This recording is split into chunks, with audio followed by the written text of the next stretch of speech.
Bonjour et bienvenue sur monétamp.fr. Aujourd'hui, je vais aborder un sujet très sensible pour ceux qui, comme moi, aiment le milieu halieutique et ce qu'il compose.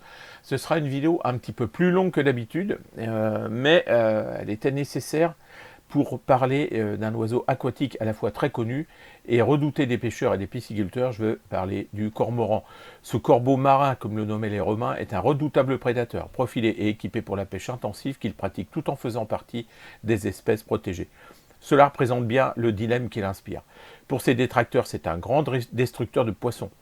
Et il faut dire que ce vorace est capable de plonger longtemps, jusqu'à 1 minute sans remonter, et dans des profondeurs qui vont jusqu'à 15 mètres.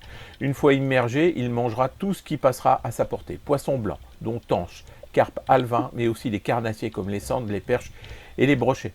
À l'image des serpents, la partie supérieure de son bec est capable de se déboîter pour lui permettre d'augmenter sa capacité à gober des proies volumineuses.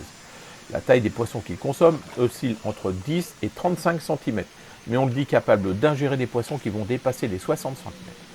On estime sa consommation journalière entre 300 et 400 grammes de poissons minimum. À cela s'ajoute un instinct grégaire qui peut parfois le conduire à pratiquer des pêches en meute. Dernièrement, on l'a même observé alors qu'il dévorait d'autres oiseaux aquatiques, comme vous pouvez le voir sur les images.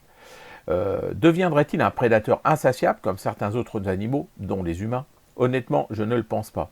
À mon sens, dans ce cas précis, le cormoran cherche tout simplement à se nourrir et ses actes ne sont liés qu'à un instinct et à l'opportunité de réaliser un repas facile.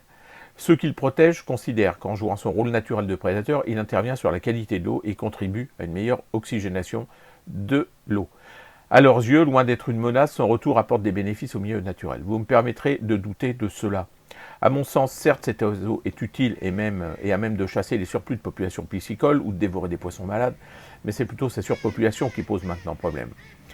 Même si on annonce que sa population stagne, après une très forte augmentation, cet oiseau génère des dégâts. Sur le graphique que vous voyez à l'écran, vous voyez justement la courbe de l'évolution de sa population. Alors, ce qui est représenté en rouge, c'est l'évolution dans les continents, c'est-à-dire dans les terres. Et ce que vous voyez en vert, c'est son évolution, l'évolution de sa population sur les côtes. Alors, vous voyez que sur les côtes, sa population reste stable, et que c'est bien que dans les terres que la population du cormoran se développe. Et c'est bien dommage, car c'est en mer que sa présence est la moins nuisible. Et face à cet oiseau, toutes les régions ne sont pas exposées de la même façon. C'est en effet souvent à proximité des zones côtières que l'on rencontrera le plus de cormorans, car 41 départements sont concernés.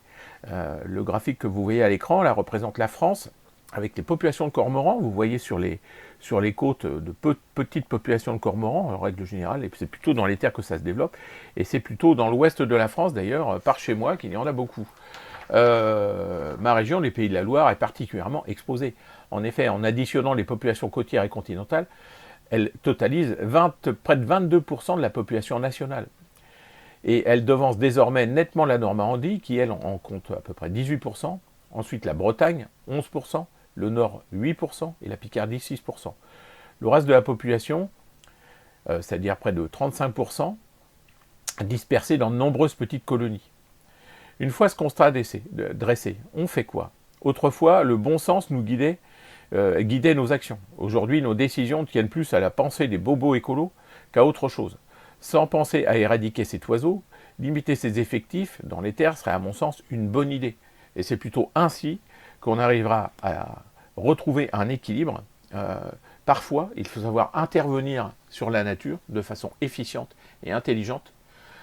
Et c'est bien plus efficace que de se contenter de regarder en se disant que c'est ça la véritable écologie. Non, l'écologie, c'est observer, comprendre et intervenir dès lors qu'on a besoin de le faire. Voilà.